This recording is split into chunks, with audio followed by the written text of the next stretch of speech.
देखा जाए पिछली वीडियो से तेरे को ये तो क्लियर हो गया होगा कि प्रिमिटिव और रेफरेंस वैल्यूज़ के अंदर डिफरेंस क्या होता है। नाउ अब एक चीज़ और है जिसे मैं क्लियर करना चाहता हूँ, क्योंकि वो चीज़ बहुत ज़्यादा इंपॉर्टेंट है। अगर समझ में नहीं आई तो वही बग्स वगैरह से क्यों डील करेगा, क्यों ही डील करना। ठीक है, तो समझते हैं और आगे बढ़ते हैं। देख, जैसे पहले तूने समझ ही लिया है कि जो अपना जेएस इंजन होता है उसके अंदर दो चीज़ें होती हैं, एक होता है हीप, दूसरा होता है स्टैक। हीप होती है अपनी लॉन्ग टर्म मेमोरी और स्टैक होती है शॉर्ट टर्म मेमोरी। स्टैक का ज़्यादा कुछ है नहीं, क्योंकि उसको फंक्शन मिलता है, वो उसको एग्जीक्यूट करता है और फिर उसको निकाल देता है, तो उसको उसका काम हो गया, उसका इतना ही है। नाउ आते हैं हीप के ऊपर। हीप है लॉन्ग टर्म मेमोरी, और इसको अगर वो मेमोरी है तो जैसा कि मैं तेरे को पहले बताया था कि जो ब्राउज़र है उसको एक पर्टिकुलर स्पेस अपना ऑपरेटिंग सिस्टम अलोकेट करता है। ठीक है, देन उस पर्टिकुलर अलोकेटेड क्या बोलते हैं स्पेस में से जो अपना ब्राउज़र वो थोड़ा बहुत निकाल के अपने जेएस इंजन को देता है कि यहाँ पे तू अपनी डेटा को मैनेज कर ले। अब देखो यहाँ पे मैनेज का वर्ड है ना, तो मैनेज सुनते ही अपने को ये लगेगा भाई मैनेज कर रहा है तो कुछ ना कुछ चीज़ डिलीट भी करता होगा, क्योंकि डेटा है, अगर उसको मेमोरी को मैनेज करे तो डेटा जो काम में नहीं आ रहा उसको हटाता भी होगा, है कि नहीं। तो जो उस पर्टिकुलर डेटा को हटाते हैं उसको बोलते हैं गार्बेज कलेक्शन, उस प्रोसेस को बोलते हैं गार्बेज कलेक्शन। नाउ जो अपना क्रोम होता है, क्रोम, फायरफॉक्स वगैरह, इन सब के अलग अलग होते हैं, लेकिन जैसे फॉर एग्जांपल हमारे पास क्रोम है, तो क्रोम का जो गार्बेज कलेक्टर है उसका नाम ही गार्बेज कलेक्टर है। ठीक है, नाउ अब जो जो भी डेटा अपन असाइन करते हैं वो उसको क्लियर कब करता है, क्योंकि अब तो बोलेगा कि भाई मेमोरी में जा तो रहा है तो क्लियर कब होगा। क्लियर नहीं करेंगे तो फिर इन दी एंड मेमोरी फुल हो जाएगी, और मेमोरी फिल हो गई तो इन दी एंड ब्राउज़र हमारी वेबसाइट को क्रैश कर देगा। क्रैश का मतलब किल कर देगा, तो वो चीज़ अपने को चाहिए नहीं। तो फिर वो मेमोरी मैनेजमेंट होता कैसे? तो देख, इसको एक एग्जांपल समझते हैं। फॉर एग्जांपल तूने एक वेरिएबल क्रिएट किया, उसके अंदर तूने एक ऑब्जेक्ट डाल दिया। नाउ जब तक उस ऑब्जेक्ट का रेफरेंस हमने किसी वेरिएबल के अंदर यूज़ में ले रखा है, वेरिएबल या फिर अपने ऑब्जेक्ट या फिर कहीं ना कहीं पे हमने उस ऑब्जेक्ट के रेफरेंस को यूज़ में ले रखा है, तब तक वो डेटा हमारी हीप के अंदर रहेगा। और जैसे ही हमने उसका रेफरेंस हटा दिया तो उस डेटा की ज़रूरत नहीं है, और जो हमारे गार्बेज कलेक्टर है वो उस डेटा को हमारी हीप में से निकाल देगा। समझ में नहीं आया? देख एग्जाम्पल से समझाता हूँ। फॉर एग्जाम्पल देख, यहाँ पे सपोज मैंने एक अपना क्या बोलते हैं, एक पर्सन नाम का एक ऑब्जेक्ट क्रिएट कर लेते हैं, name equal to Amit. Now अब देख, जो यहाँ पे जैसा अपन ने पहले पढ़ा ही है, जैसे ही अपन ने ऑब्जेक्ट क्रिएट किया है तो यहाँ पे इस पर्सन के अंदर क्योंकि हीप ने इस ऑब्जेक्ट को उठा के, तो मतलब जावास्क्रिप्ट ने इस ऑब्जेक्ट को उठाकर तो हीप में डाल दिया और उसका एड्रेस यहाँ पे डाल दिया। जैसे सपोज यहाँ पे ABC है। अब जो गार्बेज कलेक्टर है वो तब तक इस डेटा को नहीं उड़ाएगा, जो ऑब्जेक्ट अपना था तब तक उस ऑब्जेक्ट की डेटा को नहीं उड़ाएगा तब तक जब तक कि हमारे पास इसका रेफरेंस है, जब तक हमने कहीं ना कहीं पे उसका ये एड्रेस यूज में ले रखा है। नाउ सपोज कर अभी मैं यहाँ पे जाके पर्सन को नल कर देता हूँ। ठीक है, अब यहाँ पे जो ये ऑब्जेक्ट है अपना, ठीक है ना, ये ऑब्जेक्ट का मैं तेरे को एड्रेस बताया, तो अब यहाँ पे ये एड्रेस अपने आप कहीं पे भी यूज़ में नहीं ले रखा है, क्योंकि पर्सन की वैल्यू मैंने अपडेट कर दिया। तो ये जो अपना गार्बेज कलेक्टर वो इसको डिटेक्ट करेगा और फिर वो उसको हीप में से उड़ा देगा। ठीक है, लेकिन पता है यहाँ पे इंटरेस्टिंग चीज़ क्या है, ये अपने को मैनुअली करने की ज़रूरत ही नहीं है, जब तक कि हम कोई हाईली बहुत ही ज़्यादा कॉम्प्लेक्स एप्लीकेशन नहीं बना रहे हो, जो अपन वैसे बना भी नहीं रहे। ठीक है, और मतलब लाइफ टाइम में ज़्यादातर ज़रूरत भी नहीं पड़ती। तो जब तक वो चीज़ नहीं कर रहे हैं तब तक अपने को मैनेज करने की ज़रूरत भी नहीं है, क्योंकि जो अपने मॉडर्न ब्राउजर्स होते हैं वो इस चीज़ को अपने आप हैंडल कर लेते हैं। अब तो बोलेगा अपने आप हैंडल कर लेते, तो बता क्यों रहा है? मैं इसलिए बता रहा हूँ क्योंकि ये चीज़ तो होगी कि तेरे को पता है कि भाई गार्बेज कलेक्ट होता है, हमारे डेटा को निकाला जाता है, बट एक चीज़ तूने सुनी होगी जिसके बारे में तेरे को जानना और उस चीज़ को कैसे हैंडल करते हैं दोनों ही ज़रूरी है। तो वो चीज़ है मेमोरी लीक। तूने सुना भी होगा, नहीं सुना है तो सुना ही होगा, नहीं सुना है तो कोई ना अभी देख लेते हैं। देख, मेमोरी लीक क्या होता है? मेमोरी लीक के केस के अंदर क्या होता है कि हमारे पास चाहे सपोज कर अपन ने हमारे केस के अंदर जैसे कि अपने पर्सन का डेटा क्रिएट किया है। अब सपोज कर अपने पास जो ये डेटा है ये हीप के अंदर स्टोर्ड है, बट हम उसको यूज़ में ले ही नहीं रहे हैं, और अगर हम उसको यूज में नहीं ले रहे हैं, देन ऑल्सो वो डेटा अगर हीप के अंदर स्टोर्ड है, यानी अनवांटेड डेटा स्टोर्ड है, तो वो धीरे धीरे धीरे धीरे कई सारी चीज़ें जो अनवांटेड अगर हीप में पड़ी रहेंगी तो हमारी मेमोरी फिल हो जाएगी। और अगर मेमोरी फिल हो जाएगी तो इन द एंड ब्राउज़र चाहेगा नहीं कि ब्राउज़र किल हो जाए, इसलिए वो हमारी वेबसाइट या फिर हमारे उस पर्टिकुलर टैब को किल कर देगा। तो इसी को बोलते हैं मेमोरी लीक। बट अब इसको कोड के अंदर से समझते हैं, ठीक है ना, क्योंकि अभी थोड़ा सा कन्फ्यूजन हो गया होगा कि मतलब मेमोरी लीक तो समझ गए कि मतलब ठीक है मेमोरी फिल हो जाती है तो वो मेमोरी लीक हो गई, बट होती कैसे है। तो देख मैं समझाता हूँ। फॉर एग्जांपल ये हमारा कोड है, ये हमारा कोड है, और अगर इसको अपन ब्राउज़र में रन करते हैं तो ये है, ठीक है। अब इस कोड के अंदर क्या हो रहा है, जो हमारा टेक्स्ट फील्ड है, जैसे सपोज के मैं यहाँ पे डालता हूँ हेलो अमित, और यहाँ पे क्या हो रहा है, जब अपन इस add listener to the other button पे क्लिक करते हैं तो ये क्या करता है, ये हमारे जो ये क्लिक मी बटन है इसके अंदर एक पर्टिकुलर लिसनर को ऐड कर देता है, ठीक है। जैसे सपोज कर मैं इसको यहाँ पे एक बार क्लिक किया, देन क्लिक में किया तो हेलो अमित आ गया। अगेन अगर मैं क्लिक में करता जाऊँगा तो ये वर्क कर रहा है। सपोज अगर मैं यहाँ पे ऐड लिसनर पे भी मल्टीपल टाइम्स क्लिक करूँगा, फिर भी क्लिक में करूँगा तो भी ये चीज़ें सही चल रही हैं, ठीक है ना। अब तो बोलेगा मतलब क्या है, समझ में नहीं आ रहा। तो देख पहले कोड को समझते हैं। देख जो हमारा ये टेक्स्ट फील्ड है, ये अपन ने यहाँ पे index.html फाइल के अंदर यहाँ पे एक इनपुट फील्ड ले रखा, ठीक है। इसकी आईडी ये है क्लिक मैसेज इनपुट, और बाकी दो बटन है, एक ही ऐड लिसनर वाला है ये वाला, और दूसरा है क्लिक मी बटन, ये रहा, ठीक है। नाउ अब app.js फाइल के अंदर जाते हैं। जो अपना ऐड लिसनर बटन है इसको अपन गेट एलिमेंट बाय आईडी से उठा रहे हैं। ये कौन सा वाला बटन है, ऐड लिसनर वाला जो यहाँ पे है, ये वाला जो अपन यहाँ से ले रहे हैं, ठीक है। अब वहीं पे जो दूसरा है क्लिकेबल बटन जो ये लास्ट वाला है, और ये है अपना इनपुट फील्ड, ठीक है। मैसेज इनपुट, क्लिकेबल और ऐड लिसनर बटन, ये तीनों बटन को अपन एक्सेस करें। हाँ ठीक है, अभी तेरे को ये गेट एलिमेंट बाय आईडी वगैरह इनके बारे में तेरे को नहीं मालूम है, उसका झंझट नहीं है, उसको अपन आगे आने वाली वीडियोस के अंदर डिटेल में कवर करेंगे। बट समझ जा कि इसके जरिए हम उन चीज़ों को एक्सेस कर रहे हैं, ठीक है। नाउ अब हमारे ये दो फंक्शन बने हुए, बट फंक्शन पे तो ये चीज़ें हमारा जो क्या बोलते हैं जावास्क्रिप्ट का जो कोड है, जो कंपाइलर है, वो इन पे तो बाद में जाएगा, क्योंकि इनको तो जब तक अपन कॉल नहीं करेंगे ये फंक्शन एग्जीक्यूट होते ही नहीं है। तो आएगा लाइन नंबर 14 पे। 14 पे क्या है, ऐड लिसनर बटन, जो अपना ये वाला है, ये जो पहला वाला बटन है यहाँ पे आएगा। इसके अंदर अपन एक इवेंट को ऐड कर रहा है, ऐड इवेंट लिसनर, जो कि क्लिक बटन पे ऐड कर रहे हैं। यानी जब भी अपन इस बटन पे क्लिक करेंगे उस टाइम पे अपन ऐड लिसनर, जो ये फंक्शन बनाया अपन ने ऐड लिसनर, अपन ने इसको ऐड किया। अब इसको ऐड किया का क्या मतलब, क्योंकि जब भी अपन इस बटन को क्लिक करें तो उस टाइम पे ये ऐड लिसनर यहाँ पे ट्रिगर हो जाए, ये वाला फंक्शन कॉल हो जाए।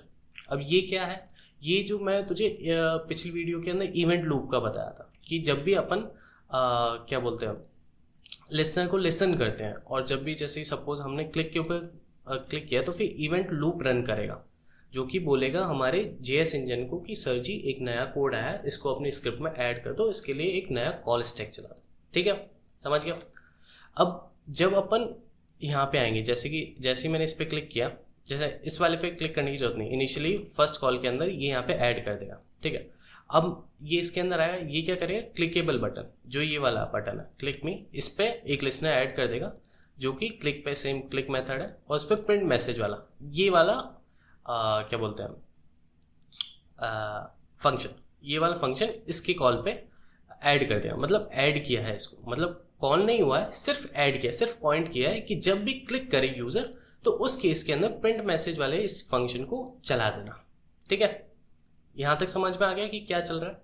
ये है कि जो भी अपना ये ऐड लिसनर बटन है, ये इनिशियली इसको लिंक कर दिया, ठीक है, कि जब भी इस पर क्लिक करें तो इस वाले बटन को क्या बोलते हैं, जब भी अपन जैसे सपोज कर जब भी अपन इस ऐड इवेंट लिसनर इस वाले बटन पे क्लिक करें तो जो ऐड लिसनर है, जो इस वाले बटन है, जो एक क्लिक मी वाला बटन है, इस बटन पर एक लिसनर ऐड कर दो, यानी कि लिसनर ऐड कर दो, यानी कि जब भी इस वाले बटन पे चीज़ें कॉल हो तो उस टाइम पे अपने को क्या करना है वो ऐड कर दो, ठीक है। देख थोड़ा कन्फ्यूजन हो रहा है, बट तेरे को ध्यान से सुनना पड़ेगा, ठीक है, मैं कुछ नहीं कर सकता ना। अब देख ये फ्लो तो तेरे को समझ में आएगा। अब जैसे अपन इसको एक बार रिफ्रेश करते हैं, जैसे यहाँ पे मैंने डाला हेलो, अब इनिशियली अब देख, जैसे हेलो डाल के मैंने क्लिक में किया, कुछ नहीं हुआ। कुछ भी क्यों नहीं हुआ? क्योंकि अभी तक जो ये क्या बोलते हैं, जो ये प्रिंट मैसेज है, ये हमने इस बटन के ऊपर ऐड किया ही नहीं है कि जब इस बटन के ऊपर क्लिक हो तो यहाँ पे कुछ आए, मतलब ये फंक्शन जो अपन ये वैल्यू आएगी जो भी अपन ने इसके अंदर डाली है, वो कुछ भी नहीं हुआ। ये कब होगा? जब अपन ऐड लिसन बटन पे क्लिक करेंगे, यानी जैसे कि जब ये वाला मेथड एग्जीक्यूट होगा, ऐड लिसनर वाला, ठीक है। जैसे सपोज का मैंने इसको एक बार क्लिक किया, नाउ अगर मैं क्लिक करूँगा तो हेलो आ रहा है। अब मैं इसको चाहे जितनी बार क्लिक करूँगा तो ये अपना ये वाला फंक्शन कॉल हो रहा है, ठीक है। अब इशू कहाँ आने का नहीं, कहाँ पे आएगा? सपोज जैसे कि अब तो बोलेगा ठीक है, यहाँ पे तो अपन ने एक बार किया, बट अब यहाँ पे अपन इसको और भी मल्टीपल टाइम्स क्लिक कर देते हैं, देन क्लिक करेंगे तो भी ये सही चल रहा है, ठीक है। तो बोले ठीक है, इसमें दिक्कत कहाँ? कोड तो सही है, हाँ कोड सही है, बट नाउ अब अपन यहाँ पर मेमोरी लीक करने वाले हैं। कैसे करेंगे? यहाँ पे अपन देख, अभी क्या हो रहा है, अभी जैसे कि ये अपना फंक्शन है और अपन यहाँ पे इसका पॉइंटर यूज में ले रहे हैं। हम इसको बोल रहे हैं कि जब भी ये वाला जब भी ये क्लिक वाला बटन, जब भी यूजर क्लिक करेगा बटन के ऊपर, तो ये वाला जो फंक्शन है ना, इसको कॉल कर दे रहा। अब जैसे कि तूने पता ही था, जो फंक्शन होते हैं ये अपने हीप के अंदर स्टोर होता है। हीप के अंदर डेटा कैसे स्टोर होता है कि वहाँ पे डेटा स्टोर कर दिया, उसका एक रेफरेंस उठा लिया, ठीक है, मतलब मोटा मोटा ऑब्जेक्ट इन दी वे ऐसे ही स्टोर होता है।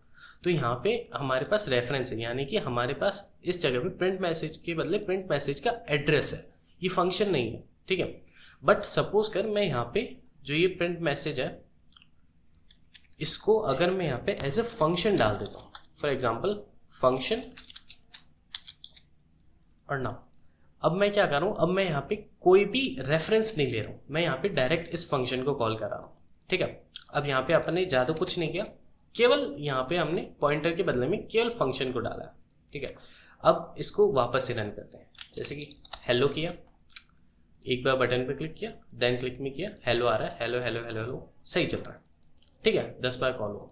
बट सपोज अब मैं इस एडेड लिस्टनर वाले पे वापस से क्लिक करता हूँ, 2 बार क्लिक किया मैंने, तो अब यहाँ पे जब मैं क्लिक मी पे क्लिक करूँगा तो यहाँ पर वैल्यू 11 आनी चाहिए, ठीक है, क्योंकि मतलब ऑब्वियसली 11 आना चाहिए, बट 11 आएगी नहीं। अब मैं यहाँ पे क्लिक करूँ तो यहाँ पे 12 आया, यानी कि 2 बार कॉल हुआ, सेम चीज़ 2 बार कॉल हुई, बट अपन ने क्लिक एक बार ही किया। बट सपोज मैं यहाँ पे ऐड लिस्टनर को मैं 3-4 बार और भी क्लिक कर देता हूँ, अब यहाँ पे वैल्यू 12 है। तो पिछले हमारे इनिशियल केस के अंदर क्या आ रहा था, जैसे अगर अपन क्लिक में पे क्लिक करेंगे तो यहाँ पे 13 आएगा, बट यहाँ पर अब क्या आता है देख, जैसे मैं क्लिक किया इस पर 20 आया, अब 20 कैसे आया, जबकि अगर ये 20 आ रहा है तो हमारा जो ये फंक्शन है ये मल्टीपल टाइम्स कॉल हो रहा है, एक बार कॉल नहीं हो रहा, क्योंकि अगर एक बार कॉल होएगा तो फिर केवल एक ही वैल्यू अपडेट होनी चाहिए ना, बट ये मल्टीपल टाइम्स कॉल हो रहा है। अब मल्टीपल टाइम्स कॉल क्यों हो रहा है ये समझते हैं।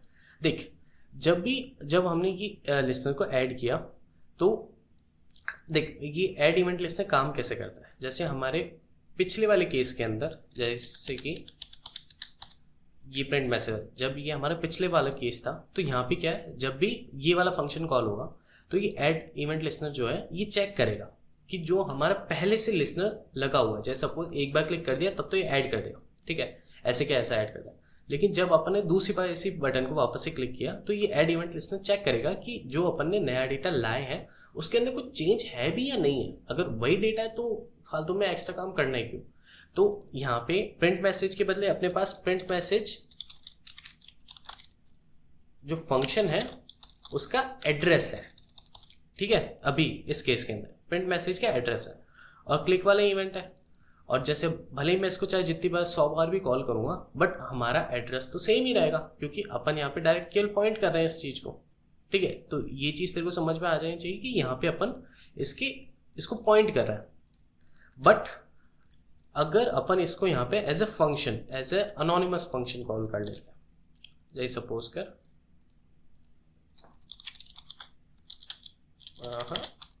फंक्शन, तो अब क्या हुआ, अब इस केस के अंदर क्या होगा, जैसे एक बार अपन ने क्लिक कर दिया तो ये ऐड इवेंट लिस्ट ने क्या करेगा, उस पर्टिकुलर बटन के क्लिक पर इस फंक्शन को ऐड कर देगा, ठीक है।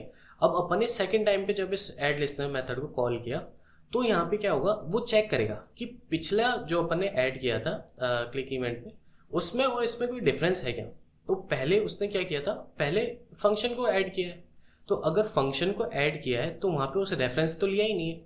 अब तू बोलेगा कि अगर फंक्शन को उसने वहाँ पे ऐड किया है और ये वाला फंक्शन जो भी है, दोनों का डेटा तो सेम है, तो इन दी एंड उसको क्या बोलते हैं, उसको नया इसको ऐड करना ही नहीं चाहिए था, मतलब मल्टीपल फंक्शंस क्लिक इवेंट पे ऐड करने ही नहीं चाहिए थे। अब जैसे तेरा क्वेश्चन सही है, बट जैसा कि तूने पढ़ा है कि जब भी अपन जो ये रेफरेंस वैल्यूज़ को ऐड करते हैं तो यहाँ पर ये वैल्यू नहीं जाती है, इसके बदले में एड्रेस जाता है।